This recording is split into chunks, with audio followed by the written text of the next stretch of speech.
Saluons l'Église dans le nom de Saint Jésus-Christ. Tunalakia kanisa mjina la Bwana Yesu Kristo. Je vous invite à vous lever pour lire la parole de Dieu. Na milonga tunalamke juu ya kusoma neno la Mungu.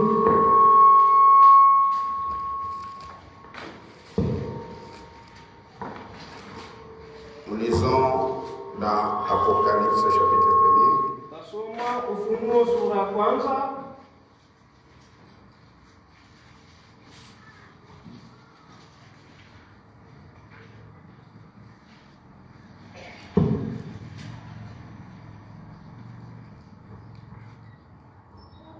Verset 9 Mstari ya kenda jusqu'au verset 12. mpaka mstari ya 12. Prions. Tulombe. Seigneur Dieu Tout-Puissant, Bwana Mungu wa uwezo lote, nous venons ce soir pour écouter ta parole. tunakuja magharibi hii juu ya kusikia neno lako. Nous ne sommes pas venus écouter un homme, Hatukukuja hapa kusikia mtu, parce que dans l'homme il n'y a rien. kwa sababu ndani ya mtu hamuna kitu. Nous avons besoin de tes paroles. Tunahitaji maneno lako. Pourquoi nous nous abandonnons entre tes mains? Ndio kwa maana tunajatilia katikati ya mikono yako. Parle-nous ce soir. Tusemezee magharibi. Bénis chaque cœur et chaque âme qui va écouter. Ubariki kila roho na kila nafsi ile itasikia. Dispose nos cœurs pour bien t'écouter. Utayarishe mioyo yetu juu ya kusikia mzuri. Nous croyons que tu le feras. Tunaamini kwamba utaifanya. Commence avec nous et finis avec nous. Uanze na sisi na umalize na sisi. Au nom du Seigneur Jésus-Christ. Mjina la Bwana Yesu Kristo. Amen. Amen. Moi, Jean, votre frère, Mimi Yohana ndugu zenu, qui est part avec vous à la tribulation ule anashiriki pamoja na nyie mateso et au royaume na ufalme et à la persévérance en Jésus. na mkudumu ndani ya Yesu. J'étais dans l'île appelée Patmos Nilikuwa mkisanga ile inaitwa Patemo à cause de la parole de Dieu et du témoignage de Jésus. juu ya neno la Mungu na ushuhuda wa Yesu. Je fus ravi au jour du Seigneur Nikabebwa ndani yao msiku ya Bwana, et j'entendis derrière moi une voix forte na nikasikia nyuma yangu sauti moja ya nguvu, comme le son d'une trompette sawa vile sauti ya parapanda. qui disait: Ilianza kusema, ce que tu vois écrit dans un livre ile unaona uiandike ndani ya kitabu et envoie-les aux sept églises, na uitume kwa makanisa saba: à Éphèse, kwa Efeso, à Sermine, kwa Sermine, à Pergame, Pergame, à Thyatire, Thyatire, à Sardes, Sardes, à Philadelphie Philadelphia et à Laodicée. na Laodikia. Je me retournai pour connaître quelle était la voix qui me parlait. Nilianza kugeuka juu ya kuona ni sauti ya nani ile ilianza kunisemezea. Et après m'être retourné, Na kisha kugeuka je vis les 7 chandeliers d'or. nikaona vinara visaba vya dhahabu. Que Dieu bénisse la lecture de sa parole. Mungu abariki usomi wa neno lake.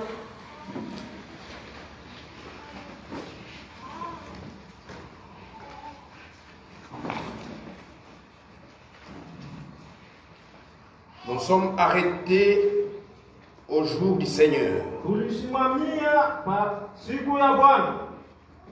Le jour du Seigneur, Siku ya Bwana ce n'est pas samedi, ce n'est pas dimanche. haina samedi wala dimanche. Le jour du Seigneur commence avec l'enlèvement Siku ya Bwana inaanza pamoja na kunyakuliwa jusqu'au jour de la grande tribulation. mpaka siku ya mateso kubwa.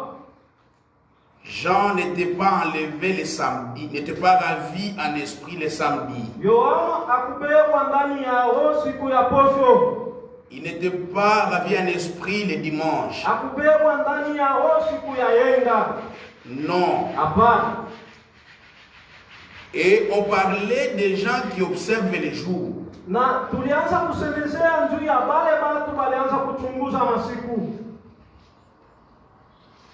Les gens qui observent les jours. Batu benye kuchunguza masiku.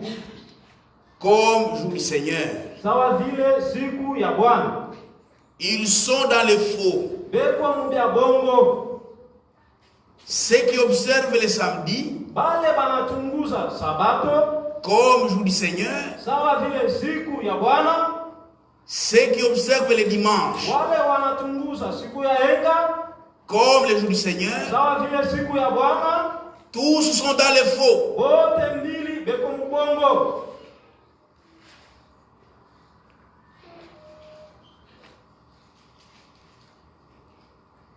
Il n'y a personne qui est dans le vrai entre les deux. Hakuna hata moja uleko mukweli katikati ya bale batu mbili. Tous les jours sur la terre. Masiku yote hapa chini ya dunia. Ce sont encore les jours de l'homme. Ikingali ni masiku ya Mungu.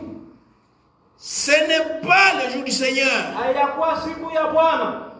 Le jour du Seigneur viendra. Siku ya Bwana itakuya. C'est encore le jour de l'homme. Hapa ingali ni siku ya Mungu. C'est pourquoi un véritable croyant, Ndio kwa maana mwaminifu wa bya kweli, il n'observe pas les jours. asichunguzake masiku. Chunguza pana. Asiangali yake. Asiheshimi yake masiku. Aujourd'hui c'est le dimanche. Leo ni dimanche. C'était possible que je m'absente à l'église. Haiwezekani Aujourd'hui c'est dimanche, frère. leo ni dimanche ndugu. Et mercredi, Na mercredi il s'absente, il n'y a pas de problème. analofa hakuna mambo. Il observe les jours. Eko anaheshimia masiku. Il est dans le faux. Eko mbongo. Et on parlait de ceux qui observaient d'abord le samedi. Na tulianza kusemezea juu ya bale balianza kuheshimia siku ya Sabato. On disait ils n'avaient pas compris bien les Écritures. Tulisema abakuelewa mzuri maandiko. Il y a deux églises que vous devez noter. Huko makanisa mbili ile mnapaswa kujua. L'église Kanisa des nations ya mataifa et l'église na kanisa juive ya Wayahudi ou Israël. wala ya Israeli. Ce sont deux églises différentes. Ni makanisa mbili yenye kuachana. Dieu avait commencé d'abord avec Israël. Mungu alianza kwanza na Israeli. Israël l'a rejeté. Israeli akamtupa. Et il s'est tourné vers nous, les gens des nations. Sasa akageuka kwetu kubatu ya mataifa. Nous étions un peuple sans Dieu. Tulikuwa taifa ya sipo Mungu. La parole de Dieu ici ne venait pas de nous. Hii sauti ya Mungu haipaswi kufika kwetu. Nos ancêtres adoraient des idoles. Makambo yetu walianza kuabudu masanamu. C'est Dieu qui nous a donné, nous ne les connaissions pas. Mungu tuko na abudu baba kumjue. Qui est? Na shia C'est tukumjue. le Dieu d'Israël. Ni Mungu wa Israeli. Ce n'est pas notre Dieu. Ana Mungu wetu. Dieu a commencé là-bas. Mungu alianza kule Par son amour. kupitia mapendo yake. Il a aveuglé les siens. Akapofusha bale bake. Pour qu'ils puissent nous hâter. Juu apate kutubeba. Kutuchomeka. Il nous insère dans son plan. Anatuingisha mu mambo yake. Et quand il nous insère dans son plan, Na wakati anatuingisha mu mambo yake, s'accomplit la parole de Dieu qui dit, inatimilika ile neno la Mungu ceux qui n'étaient pas mon peuple ila bale bakubwa taifa langu sont devenus mon peuple. kuwa sasa taifa yangu. Alors, nous sommes devenus le peuple de Dieu. Sasa pale tunakuwa taifa ya Mungu. Et Dieu commence avec l'église, Na Mungu pale anaanza na kanisa, l'église des nations. kanisa ya mataifa. Il se divise en 7 étapes. Anaigawanya mu vipande saba. En cette période, Mu vipande mu mawakati saba. qu'on appelle les 7 âges de l'église. ile banaita vizazi 7 ya kanisa.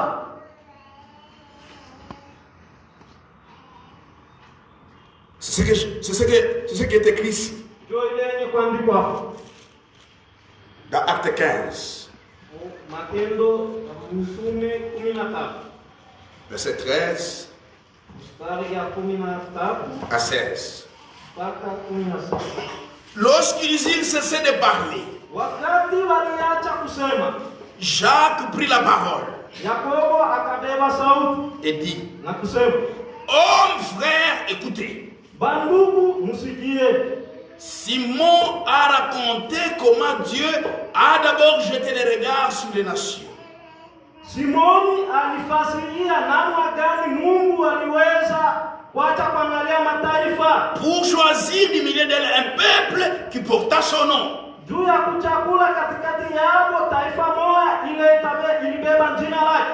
Et avec cela s'accordent les paroles des prophètes. Na juu ya ile inaambatana misemo ya manabii. Selon qu'il est écrit, Kufatana na vile inaandikwa, après cela, kisha ile je reviendrai nitarudia et je relèverai de sa chute la tente de David. na nitajengulula ile hema ya Daudi. J'en réparerai les ruines et je la redresserai. Nitatengeneza uharibifu na nitainyorosha. C'est après les ans de l'église des nations Ni kisha vizazi ya kanisa ya taifa que Dieu va retourner à Israël. ndio pale sasa Mungu atarudia tena kwa Israeli. Maintenant, remarquez, Sasa mwangalie, quand l'évangile était annoncé à ces nations, wakati injili ilitangazwa kubale ba mataifa, beaucoup de frères, bandugu bamingi ils imposaient à ceux qui croyaient en Jésus-Christ, c'est des nations, balianza kukankamisha kwa bale baliamini ndani ya Yesu kwa mataifa à respecter les rites de Moïse, kuheshimia masheria ya Musa, comme on respecte à l'église juive. sa vile balianza kuheshimia kukanisa ya Wayahudi. Dans l'église juive, il y avait beaucoup de conditions. Mkanisa ya Wayahudi mulikuwa La masheria, circoncision, kutahiriwa, les sabbats, beaucoup sabato, de fêtes. mafeti ya mingi. Ils observaient. Balianza kuheshimia Ils ile. voulaient imposer cela à l'église des Sasa nations. walipenda kuleta ile kukanisa ya mataifa. C'est ainsi qu'il y a eu des disputes. Ndio pale sasa kulikuwa kukokotana. Et ils sont montés à Jérusalem. Na balienda ku Yerusalema. Traitons d'abord sur celle des nations. Tusemezeni mbele juu ya hii kanisa ya mataifa. Comment nous allons faire avec eux? Sasa tutafanya tena hapo. Et ils se sont parlé. Balisumbulia, Ils ont trouvé un compromis. bakapata pale jibu moja. Écoutez maintenant la compromis. Sasa msikie ile patano ilitoka pale. Acte 15, 19 à 20. Acte 15, 19 mpaka 15. Acte 15, 19 à 20. Acte 15, 19, 20. C'est pourquoi Je commande. je suis David. Mina niko ngambo ya niko kuile wazo inasema Qu'on ne crée pas de problème à ceux de païens qui se convertissent à Dieu. basilete mambo kubale bapagano beko nageuka kwa Mungu. Le païen, c'est-à-dire les gentils. Bapagano kusema siye bantu ba mataifa. Ceux qui se convertissent à Dieu. Bale beko nageuka kwa Mungu. Qu'on ne crée pas de problème. Tusibatafutie mamambo. Mais qu'on leur écrive Lakini tubandikie de s'abstenir de suivre des idoles, kizuiza kumuchafu ya masanamu, des impudicités, kuzinifu, des animaux étouffés kumanyama ya kujikufia et du sang. na kudamu. Voilà la conclusion de la convention de Jérusalem. Sasa ile balipatana kuile mapatano ya ku Yerusalemu. Et ils ont écrit pour éparpiller les lettres dans toutes les églises. Sasa waliandika juu ya kutuma mabarua makanisa yote. Regardez comment ils ont écrit. Sasa mwangalie namna vile baliandika. Nous sommes au verset 28 et 29. Tuko mstari ya 28-29. Car il a paru bon au Saint-Esprit. Kwa sababu ilikuwa mzuri kwa Roho Mtakatifu. Ils ont associé le Saint-Esprit dans leur affaire. Sasa pale wakaingiza Roho Mtakatifu mu mambo yao. C'est-à-dire le Saint-Esprit était d'accord. Ni kusema Roho Mtakatifu aliitika. Car il a paru bon au Saint-Esprit. Kwa sababu ilifurahisha Roho Mtakatifu. Et à nous Na kwetu de ne vous imposer d'autres charges. ya kwa tusinikazie mamiziko moya hivi. Vous les gens de païens qui veulent croire. Mwe bapagano mnapokea mkuamini. Il a paru bon au Saint-Esprit à nous de ne plus vous imposer d'autres charges. Ilionekana kwa Roho Mtakatifu siye tusinipatie miziko moya hivi. Qu'est-ce qui est nécessaire? Tunipatie tu ile ya mafaa. Savoir Kujua de vous abstenir des viandes que je vous donne. Kujua kujizuiza kuile manyama yenye kutolewa kwa masanamu. Du sang. Kudamu. Des animaux étouffés. Kumanyama ya kujikufia. Et de l'impudicité. Na kuzinifu. Choses contre lesquelles vous trouverez bien de vous tenir en garde. Bila kitu munapasha kukeba ange. Adieu. Kwa heri. Voilà la conclusion de la conversion de Jérusalem. Mwone sasa mapatano ya kuile mambo ya kusumbulia. À partir de là, kwanza pale l'église des nations kanisa ya mataifa n'était pas liée au rite de Moïse. Bali yo haikuangaliwa tena na ile masheria ya Musa. Sauf ce qui était nécessaire, qui était retenu à la convention de Jérusalem. Mpaka ile ilikuwa ya mafaa ile balibeba kuile convention ya Jerusalem. C'est pourquoi ils n'observaient pas les sabbats. Abakwanza kuchunguza sabato. Ils ne respectaient pas les jours. Abakwanza kuheshimia masiku. Les Juifs Wayahudi pouvaient respecter les jours. Walipasha kuheshimia masiku. Mais l'église des nations, lakini kanisa ya mataifa hapana. Ce n'était pas nécessaire. Haikuwa ya maana. C'est pourquoi Paul l'apôtre des nations, Paulo mtume wa mataifa, il écrit ceci anaandika hivi aux Colossiens. Wakolosien Sur les païens, wapagano, il écrit ceci. anaandika hivi Colossiens chapitre 2 versets 16 et 17. Kolosai sura ya pili mstari 16 à 17. ya 16 mpaka 17. Que personne ne vous juge au sujet de manger ou de boire. Mtu hata mmoja asinihukumu juu ya mambo ya kula na kunywa. Ou au sujet d'une fête. Wala mambo ya karamu. D'une nouvelle lune. Wala juu ya ile karamu ya mwezi mpya. Ou des sabbats. Wala ya sabato. Que personne ne vienne vous juger. Mtu hata mmoja asinihukumu. Vous Colossiens. Mweye wa Kolosai. Pourquoi vous ne recevez pas le sabbat? Juu ya nini hamheshimie Que sabato? personne ne vous juge. Mtu hata mmoja asinihukumu. Pourquoi? Juu ya nini? Le verset 17.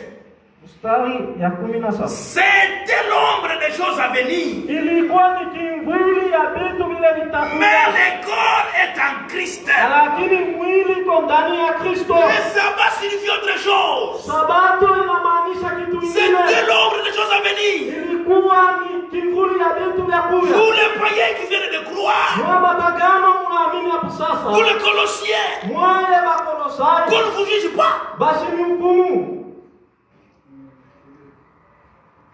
C'est vrai. Mais pour Israël, c'est la parole de Dieu. Il faut qu'Israël observe ça. Israël qui n'observe pas les sabbats, c'est un faux Israël. L'Israël, lui, doit respecter ça. Pas vous les gens des nations. Regardez ce que Dieu dit à Israël. En rapport avec les sabbats. Exode 31.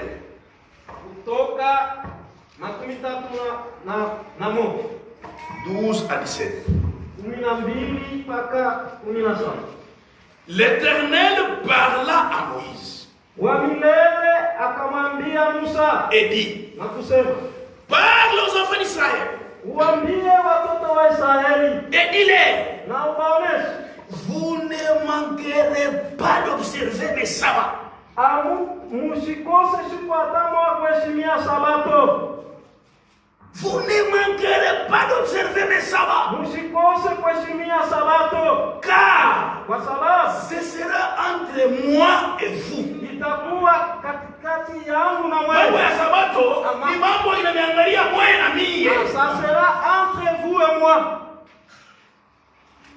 Et parmi vos descendants, Na katikati ya batoto yenu, un signe auquel on connaîtra que je suis l'Éternel qui vous sanctifie. itakuwa ni alama ile itaonyesha ya kwamba niko wa milele mwenye kunitakasa. Vous observerez les sabbats, Mtaheshimia Sabato, car il sera pour vous une chose sainte. kwa sababu itakuwa kwenu kitu mwatakatifu. C'est lui qui le profanera. Ule ataikufuru, Sera puni de mort. ataua. C'est lui qui fera quelque chose, celui qui fera quelque ouvrage en ce jour-là Ule atafanya kazi ile siku, sera retranché du milieu de son peuple. atatoshwa katikati ya taifa lake. On travaillera 6 jours. Mutatumika masiku Mais le sita, 7e jour lakini siku ya saba est le sabbat, ni Sabato, le jour du repos, siku ya mapumziko consacré à l'Éternel. yenye kupewa kwa wamilele. C'est lui qui fera l'ouvrage, quelques ouvrages le jour du sabbat. Ule atatumika siku ya Sabato, Sera puni de mort. atauawa. Les enfants d'Israël Watoto wa Israeli observeront les sabbats bataheshimia Sabato en les célébrant mukuishangailia et leurs descendants na batoto yao comme une alliance perpétuelle. sawa vile agano ya milele. Ça sera entre moi et les enfants d'Israël Itakuwa katikati yangu na watoto wa Israeli un signe qui devrait durer à perpétuité. alama moja inapasha kuishi kudumu kwa milele. Pour Israël, c'est pour toujours. Juu ya Israeli ni lote.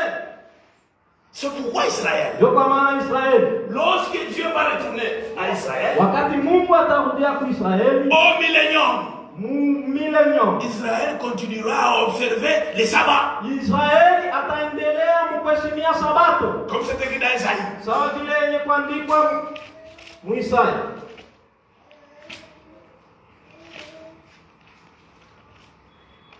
Isaïe 66. Isaya 66 Verset 23. mstari ya 23. À chaque nouvelle ligne et à chaque sabbat, Kukila mwezi ya sasa na kukila Sabato, toute chair viendra se prosterner devant moi, dit l'Éternel. kila mtu anapasha kuya kwa unyabudu. Hivi wa milele anasema Ici, c'est au millénium. hapa ni millennium. Donc pour Israël, Kwa Israeli elle est obligée d'observer les sabbats.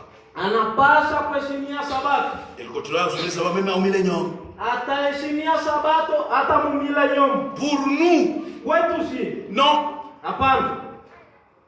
Pourquoi? Juu ya nini? Parce que les sabbats étaient les types des choses à venir. Kwa sababu Sabato ilikuwa ni alama ya kitu kile kilipasha kufika. Parce qu'en hébreu, Kwa sababu mkiebrania sabbat signifie, Sabato inamaanisha sabbat c'est Shabbat, sababu anaita Shabbat, qui signifie le repos. ile inamaanisha pumziko. Pour nous, Kwetu si notre repos, ce n'est pas le sabbat de samedi. mapumziko yetu haina Sabato siku ya posho. Non. Hapana.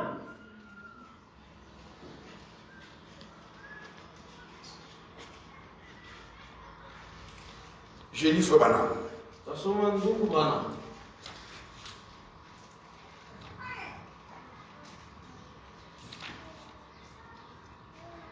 Dans la fusion de Patmos. Onyo ya kupatemo. Paragraphe 117. Pagina 117. Mais, Lakini qu'est-ce le repos? sasa mapumziko ni nini? Examinons cela un instant Tuchunguze kwanza ile wakati pour voir ce que c'est. juu ya kujua mapumziko ni nini. Certains disent, Bengine beko nasema c'est lorsque vous vous joignez à l'église. ni wakati unaungana kukanisa. Comme on a souligné en kanisa fulani. C'est ça le repos. Ndio mapumziko. Non. Hapana. D'autres disent, Bengine wanasema c'est lorsque vous inscrivez votre nom dans notre registre. ni wakati unaandikisha jina yako mkaye yetu ya kanisa. C'est alors que vous êtes en repos. Ndio pale sasa mnaingia mapumziko. Non. Hapana. Eh bien, Na mzuri. une certaine façon Mnamna moja hivi de baptiser dans l'eau. ya kubatiza mumaji. Si vous voulez avoir le repos, Kama mnapenda kupata mapumziko, qu'on vous baptise par immersion. bani batize mumaji mengi. C'est ça le repos. Ndio mapumziko. Non. Hapana. Mettons ici les choses au point. Sasa hapa tuweke mambo. Voyons qu'est-ce que le repos. Sasa tuone ni nini mapumziko. Le repos Mapumziko qui signifie Shabbat. ile inaitwa mkiebrania Shabbat. Le nom que provient Sabbat Kuile njina kunatoka Sabato. ne signifie pas ça de là une église. Haimaanishe kanisa. Ne signifie pas ça de là une église. Haimaanishe kuingia mkanisa moja hivi. Ne signifie pas être baptisé dans l'eau d'une certaine manière. Haimaanishe kubatizwa mumaji munamna moja hivi. Ou faire écrire votre nom dans les registres. Wala kuandikisha njina yako mkaye moja hivi. Non. Hapana. Qu'est-ce donc le sabbat? Sasa Sabato ni nini basi? Pour nous, Kwetu si. Matthieu 11. Mathayo 11.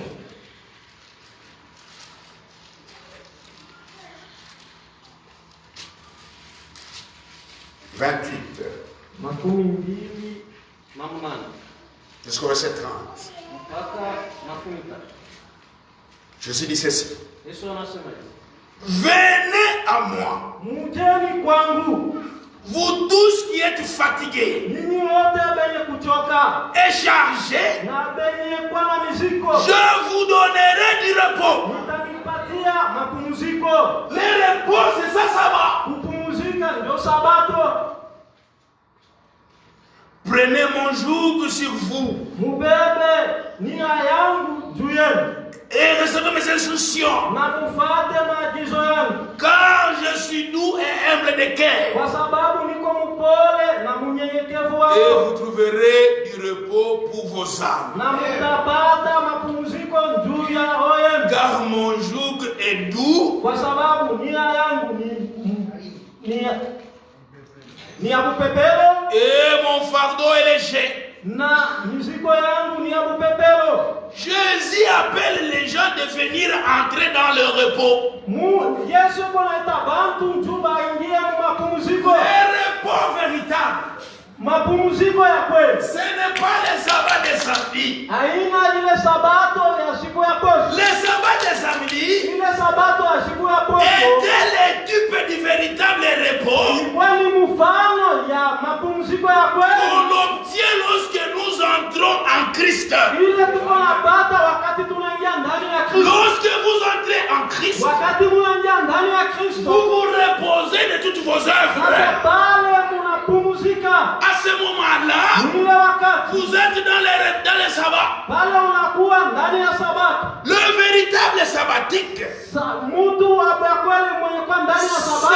celui qui a le baptême du Saint-Esprit. Yule kuna ubatizo wa Roho Mtakatifu. Il se repose. Pale anapumzika. J'ai coupé Frère Branham. Nilikata ndugu Branham. Je continue. Sana ende. sommes au paragraphe 123. Sasa tuko falima 123. Toujours la vision de Patmos. Mpaka onyo ya kupatemo. Quand cela est-il arrivé? Ile itafika wakati gani? 712 ans plus tard. Miaka 82. 712. Tu parles en français. 712. Kisha Le jour de la Pentecôte. siku ya Pentecote, Lorsque les lèvres des disciples se mirent à banditier, wakati milomo ya mitume ilianza kusema sema, ils furent tous remplis du Saint-Esprit bote wakajazwa na Roho Mtakatifu et commencèrent à parler en d'autres langues. na bakaanza kusema mlugha nyingine. Le Saint-Esprit prit en charge de leur vie Sasa Roho Mtakatifu ikabeba bujito ya maisha yao et fit cesser leurs œuvres mondaines. na ikasimamisha matendo yao ya C'est dunia. alors qu'ils entrèrent dans le repos en Christ. Ndio pale sasa waliingia mu mapumziko ndani ya Kristo. Paul dit dans le 4e chapitre des Hébreux, Paulo anasema msura ya 4 ya Waebrania, nous qui sommes entrés dans ton repos, shie benye balingia mu mapumziko yake. nous avons fini avec les choses du monde. Pale tulishana na vitu vya dunia. Nous sommes entrés dans son repos, Tunaingia mu mapumziko yake. comme Dieu lui-même s'est reposé le jour de sa création. Sawa vile Mungu aliweza kupumzika ile siku ya Il kuumba. est entré dans son repos Aliingia kupumzika et nous y entrons avec lui. na tuko naingia pamoja naye. Quand nous abandonnons nos œuvres mondaines, Wakati tuko naacha matendo yetu ya dunia. voilà le vrai sabbat. Sasa ndio ile sabato ya kweli. C'est le véritable sabbat. Ile ndio sabato ya kweli. Et ceux qui adorent dimanche, Na baada ya kuona abudu siku ya yenga, ce n'est pas comme ça que l'église de Jésus-Christ avait commencé. aina vile kanisa la Yesu Kristo ilianza. L'église de Jésus-Christ Kanisa ya Yesu Kristo n'observait pas les jours. haikuanza kuheshimia masiku. Ils adoraient tous les jours. Balianza kuabudu kila siku. Comme c'était écrit dans Actes. Sawa vile inaandikwa mu Matendo ya Acte 2, Matendo ya Mitume sura ya 2.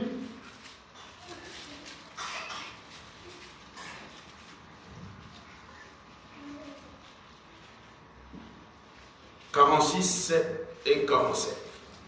Makumi 4 mpaka makumi 4. Ils étaient chaque jour tous ensemble assidus au temple. Balikuwa bote siku yote bote na bidii kuhekalu. Ils rompaient les pains dans les maisons Balianza kuvunja mikate mu manyumba et prenaient leur nourriture avec joie et s'ébroussaient les cœurs. na balianza kula chakula yabo na furaha na unyenyekevu wa roho, Louant Dieu mkumtukuza Mungu, et trouvant grâce auprès de tout le peuple. na bakapata neema kutaifa kumbele ya taifa yote. Et le Seigneur ajoutait chaque jour à l'église ceux qui étaient sauvés. Na Bwana alianza kuongeza kukanisa bale baliokolewa. Ils adoraient chaque jour. Balianza kuabudu kila siku. Ils n'avaient pas de jour pour adorer. Habakukuwa na siku juu ya kuabudu. C'est-à-dire, ils n'observaient pas de jours. Ni kusema bakwanze kuheshimia masiku. Tous les jours étaient égaux. Tous les jours étaient égaux. Masiku yote, siku yote ilikuwa sawa. Lundi comme mardi. Siku ya kwanza sawa vile siku ya pili. Mardi comme mercredi. Siku ya pili sawa vile siku ya tatu. Mercredi comme jeudi. Siku ya tatu sawa vile siku ya nne. Mercredi comme vendredi comme samedi. Siku ya tano sawa vile siku ya posho. Samedi comme dimanche. Siku ya posho sawa vile siku ya Ils leo. se réunissaient chaque jour. Balianza kukusanyika kila Ils siku. ne faisaient pas distinction des jours. Abakwanze kuachanisha masiku. C'est pourquoi, frère, Jua kwa maana ndugu, lorsque nous nous présentons les dimanches, wakati tuko na lofa siku ya yenga, nous péchons. tuko na tenda nzuri. Pourquoi? Parce que nous ne venons pas adorer. Lorsque nous nous absentons mercredi, nous péchons. Parce que nous sommes absentés pour adorer. Nous n'observons pas les jours. Qu'est-ce qui est arrivé pour que nous puissions commencer à adorer les dimanches? Ce n'est pas que nous observons les jours. Si nous adorons les dimanches, c'est pour seulement commémorer la résurrection de Jésus.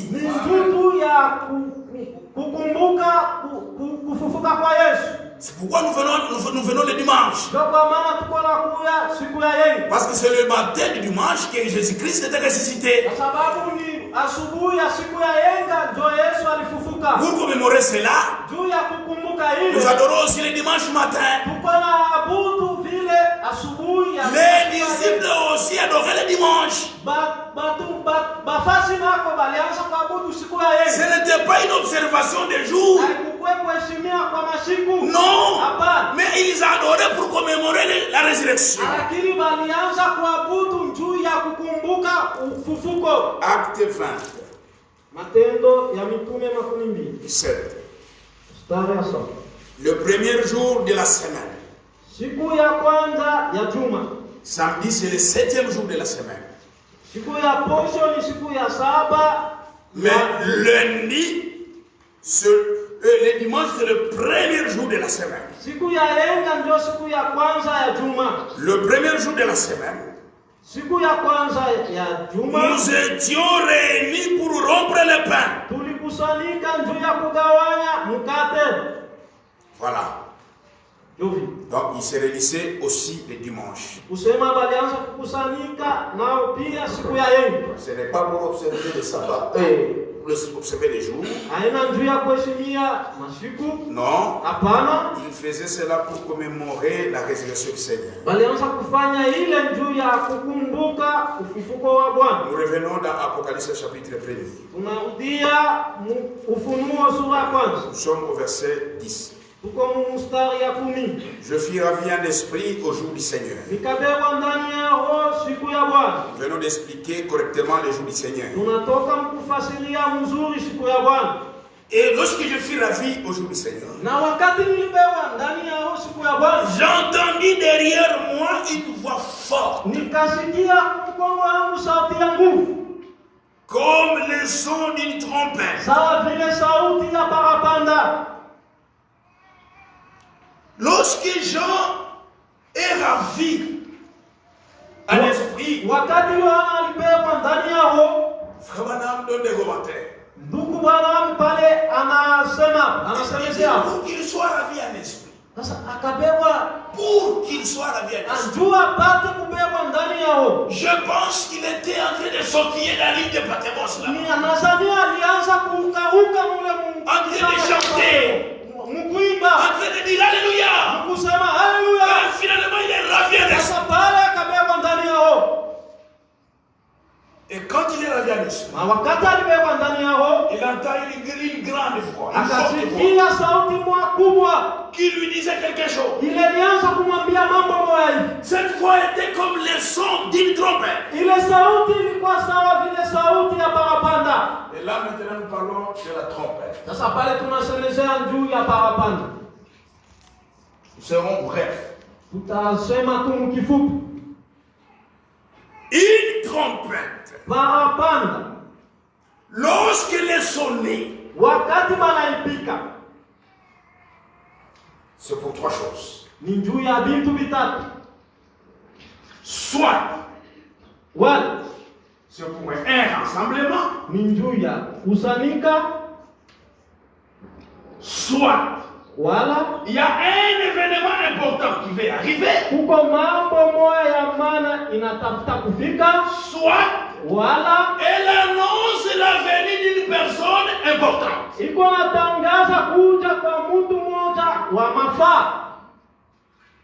Je réponds. Lorsqu'une trompette est sonnée, elle est sonnée pour 3 buts.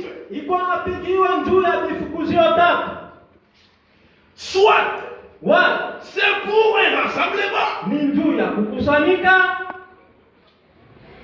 Si ce n'est pas un rassemblement, soit il y a un événement très important qui arrive, soit ça annonce la venue d'une personne importante.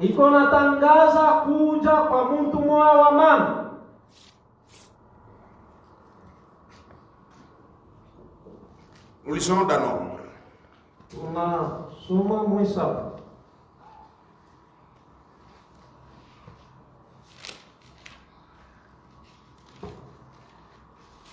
Nombre chapitre 30, verset 3.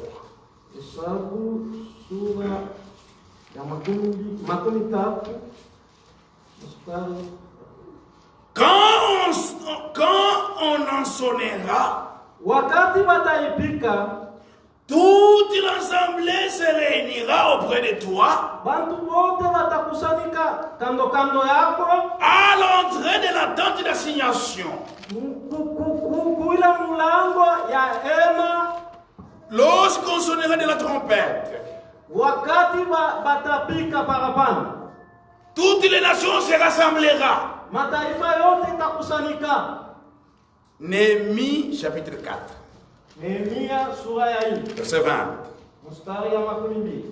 Au son de la trompette, rassemblez-vous auprès de nous vers les lieux d'où vous viendrez. Notre Dieu combattra pour vous. Lorsqu'une trompette sonne, c'est pour un rassemblement. On rassemble ceux qui étaient dispersés. Et lorsqu'on sonne, ceux qui étaient dispersés reviennent sur un même endroit. C'est pourquoi lorsqu'il y aura l'événement important, qui est l'enlèvement, la trompette va sonner pour nous remettre ensemble. Il y a un événement important qui arrive. Et cet événement va permettre à ce que nous nous rassemblions. Je pourrais le dire, les morts en Christ résisteront premièrement. Et nous les vivons ensemble. Sont assemblés. Et nous irons à la notre Seigneur dans les airs. Soit j'annonce la venue d'une personne importante.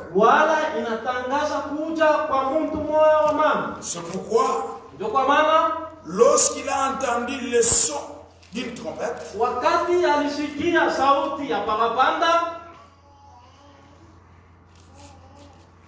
Apôtre 1:10, je lis au milieu. Et j'entendis derrière moi une voix forte, comme le son d'une trompette.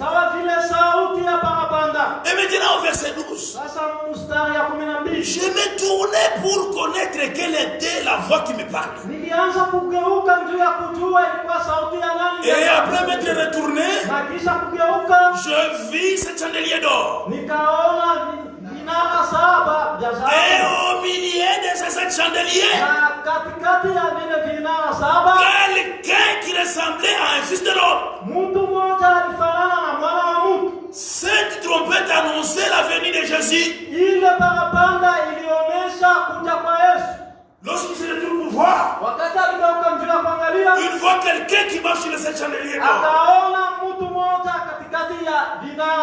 La trompette annonce la venue d'une personne importante. Je donne une référence.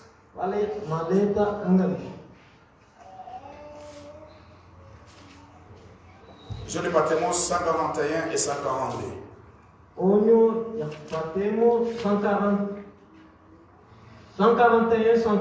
perd même à 143. Il fit ravir en esprit.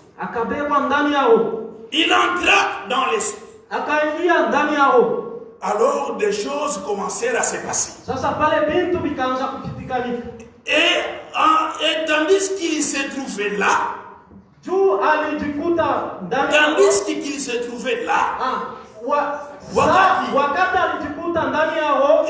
entendit une trompette. Une trompette annonce toujours l'approche de quelque chose. Quand un roi s'approche, on sonne de la trompette. Quand Jésus s'avance, Quand Jésus s'avance,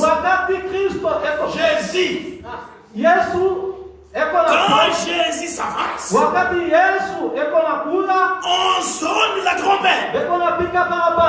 Quand Joseph sortait, on sonnait de la trompette. Et maintenant, quelque chose va se passer. Jean était un esprit. Et il entendit une trompette. Alors il se retourna pour voir ce qu'il y avait derrière lui. Lorsqu'il entendit la trompette, après avoir été ravi en esprit, peut-être qu'il dansait, qu'il sautait, courait tout autour de lui. Il vivait des moments merveilleux parce qu'il était entré en esprit. Cela peut vous paraître sacrilège,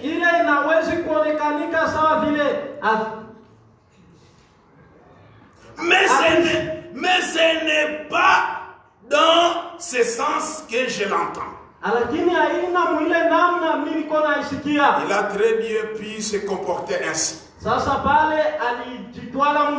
Oui, il se peut qu'il se soit comporté ainsi. Je crois qu'il vivait des moments merveilleux dans l'esprit. Loua simplement Dieu. Car c'est exactement ce qui est arrivé lorsque l'esprit est tombé sur les disciples la première fois.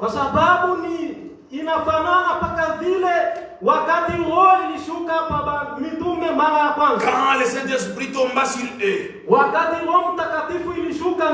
ils titubaient comme des hommes et des femmes ivres, faisant comme s'ils étaient ivres, bredouillant. C'est ainsi que les gens disent. Ils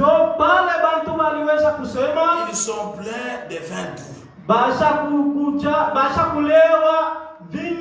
C'est ainsi qu'ils se sont comportés la première fois. Et lorsque le Saint-Esprit revint, il s'agit probablement de la même façon. Vous voyez, il n'y a rien de nouveau à cela. C'est vraiment une religion du bon vient temps. Certainement. Ravi à l'esprit au jour du Seigneur. Maintenant, nous comprenons. Et que fait-il? Il fut transporté dans l'île en esprit jusque dans le jour du Seigneur.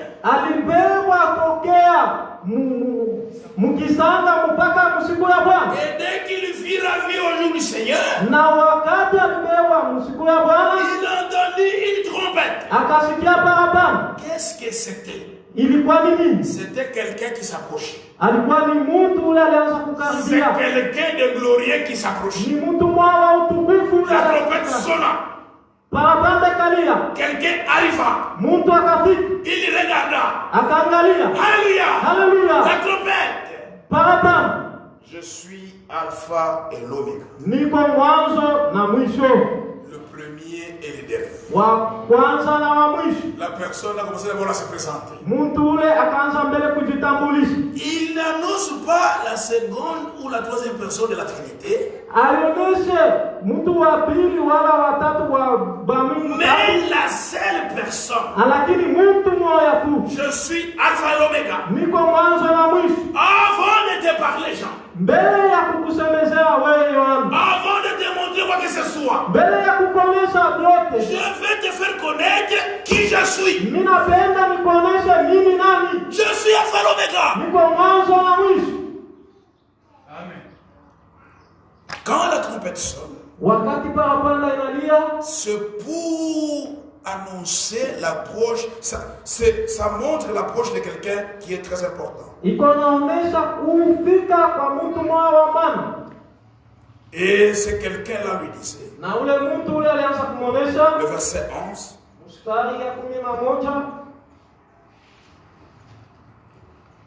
ce que tu vois, écris-le dans un livre. Ce que tu vois, écris-le dans un livre. Et envoie-le à Éphèse, Smyrne, Pergame, Thyatire, Sardes, Philadelphie et à Laodicée. Jean, mon serviteur, ce que tu vois, écris-le dans un livre et envoie-le à Éphèse, à Smyrne, à Pergame, à Thyatire, à Sardes, à Philadelphie et à Laodicée. Ce sont les 7 églises de l'Asie mineure.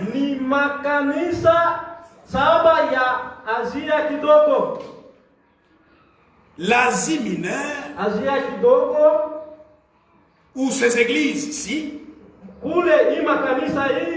étaient dans la Turquie, sont dans la Turquie actuelle.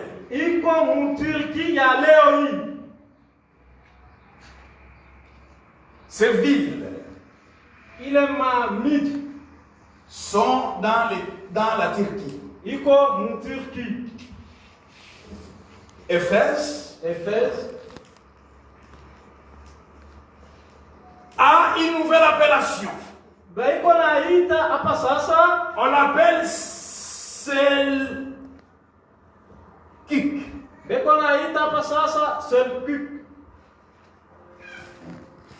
Et ça se trouve dans la province de Izmir. Voilà. Où? En Turquie. Smyrne. Actuellement, ça s'appelle Izmir.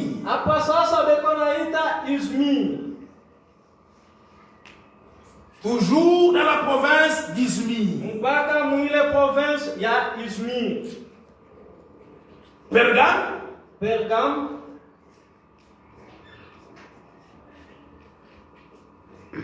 Et actuellement appelé Bergama. Toujours dans la province d'Izmir. Thyatire.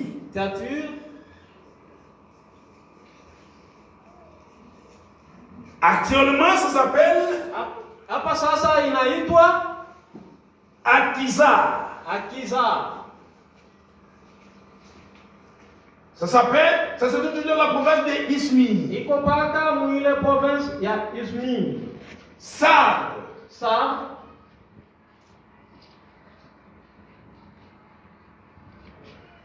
Ça s'appelle Salipil.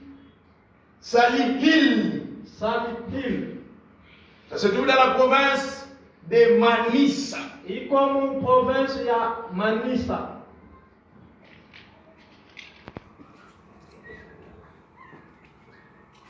Philadelphie.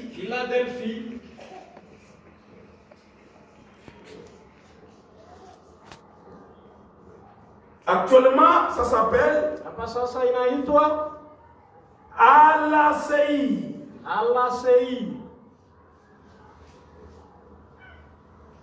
Ça se trouve dans la province de Manissa. Laodicée.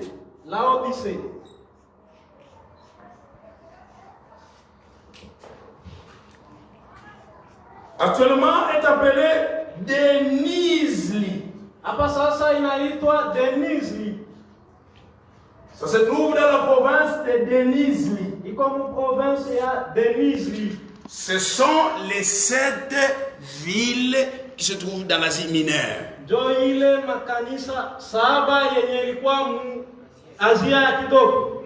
C'est en Turquie aujourd'hui.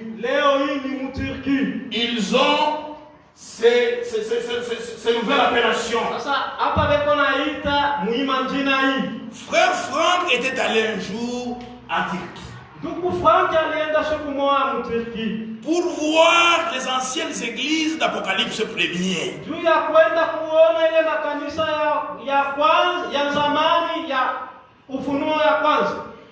Quand il est arrivé là-bas, il a trouvé toutes les églises sont devenues.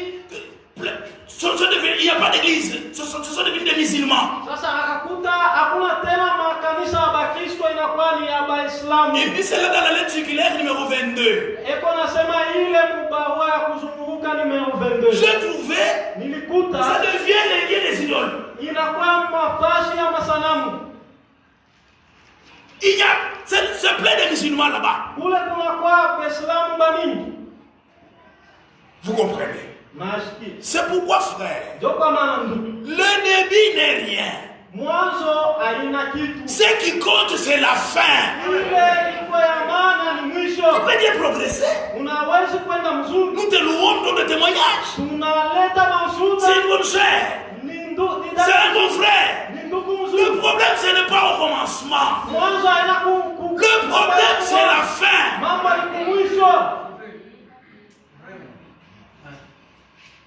Les frères qui se comportent mal, ou la sœur qui se comporte mal,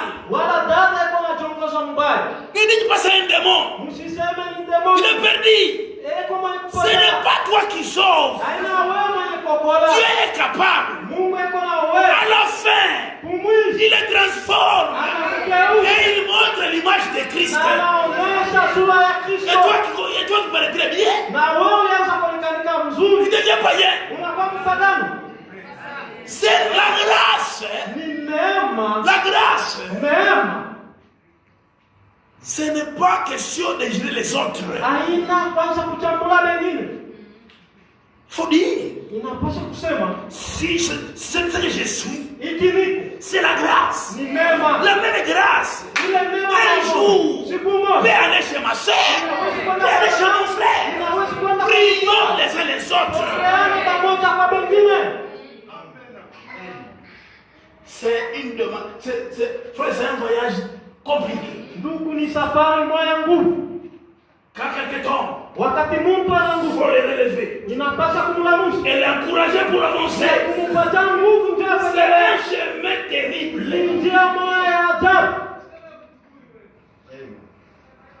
Et Jean, il m'étonne.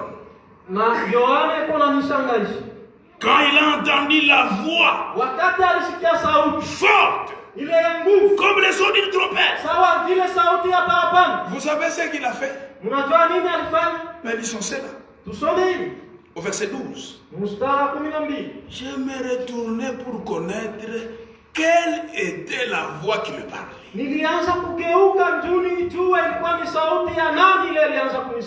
Il a agi comme Moïse.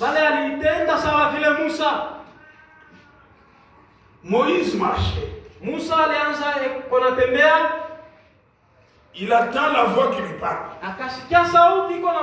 Il voit les buissons ardents.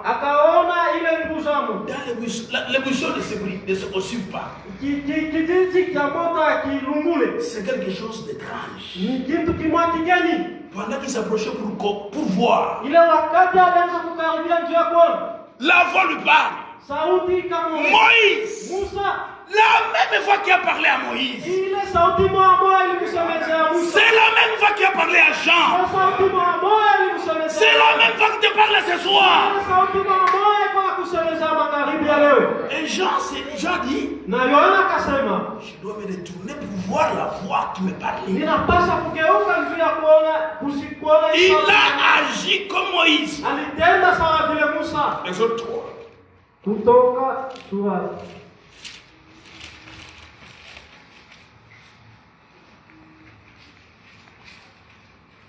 verset 2 à 3. L'ange de l'Éternel lui apparut dans une flamme de feu au milieu du buisson. Malaika wa Bwana akamonekanikia nguzo ya moto mkijiji. Moïse regarda. Musa akaangalia. Et voici les buissons étaient tout en feu. Na tazama ile kijiji ilikuwa yote na moto. Et les buissons ne se consumaient point. Na ile kijiji akikulungula. Moïse dit, Musa akasema, je vais me détourner mitageuka pour voir juu ya kuona quelle est cette grande vision. hii onyo ni nini. Et pourquoi les buissons ne se consument pas. Najua nini kijiji akilungule. Mes bien-aimés frères, Wapendwa ndugu, soyons éveillés. Quand quelque chose se passe sur la terre, wakati kitu kiko napitikanga, on ne peut pas passer inaperçu. On doit vérifier. On doit nous détourner pour voir. C'est vrai. Où est-ce que vous avez vu quelqu'un? Toutes les prédications qu'il a prêchées sont enregistrées sur le banc. Où? Quel prédicateur dans le monde? Tout ce qu'il prêche, c'est enregistré dans le banc. C'est envoyé dans le monde entier. Ne soyez pas inaperçus. C'est un événement important. Détournez-vous pour voir. Il y a quelque chose qui se passe. C'est vrai. Même Jésus, ses prédications, toutes les prédications étaient pas enregistrées. C'est un événement important. Vous devez vous retourner pour voir. Frère Branham n'est pas n'importe qui. C'est un serviteur de Dieu. Confirmé par la parole de fait. Dieu l'a utilisé.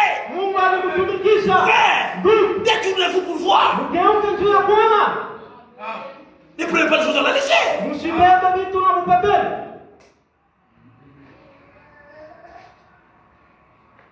Où est-ce que vous avez vu? Depuis que monde est monde, un homme se tient à la chair, il est suivi dans le monde entier. Il y a des événements que vous ne pouvez pas passer inaperçus. Lorsque Jean prêchait la parole, les gens vont regarder. Ils ont dit ce ministère c'était notre ministère. Ils sont allés lui demander. Toi donc, es-tu Élie? Non, je ne suis pas. Un ministère comme ça qui n'est pas Élie. Est-il le Christ? Non, je ne le suis pas. Est-il le prophète? Non, je ne le suis pas. Quoi donc? Dites-nous qui es-tu? Pour que nous allions apporter à ceux qui nous ont envoyés. Ils se sont détournés pour voir. Frère, nous, et l'on prêche la parole. Le monde entier dessus. Tu penses que c'est la légère?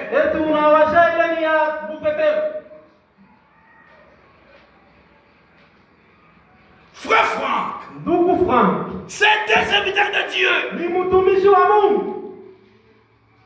Ne rejetez pas ce ministère. C'est un ministère qui nous a aidés.